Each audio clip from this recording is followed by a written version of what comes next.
Hi friend, आज आपण बनवणार आहोत पावभाजी। त्यासाठी सर्व भाज्या कट करून स्वच्छ धुवून मी शिजत टाकत आहे। त्यानंतर त्याच्यामध्ये आपण ॲड करणार आहोत 1.5 ग्लास पाणी, स्वादानुसार मीठ आणि त्या छान 5 मिनिटावर शिजून घेणार आहोत। शिजलेल्या भाज्या साईडला ठेवून त्यानंतर कढईत घेतली मी 3 पळी तेल छान गरम झाले। त्यात आता परतून घेणार आहोत आपण कांदा पण छान आपलं परतत आलेला आहे। त्याच्यात ॲड करूया आपण अद्रक लसूण पेस्ट पण छान परतली आहे। आता त्याच्यात टोमॅटो ॲड केला। टोमॅटो परतल्यानंतर आपण त्यात टाकले स्वादानुसार मीठ, लाल तिखट, त्याच्यानंतर टाकले हळदीनंतर टाकला हिंग। त्यानंतर सर्व मॅश भाज्या करून घेऊयात।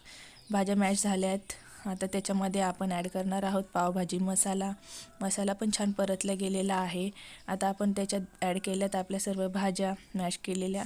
त्यानंतर सर्व भाज्या मॅश एकत्र करून आपण त्याच्यात थोडं कुकर हिसवून टाकलेला आहे आणि त्यात टाकले बटर। भाजी शिजत ठेवलेली आहे।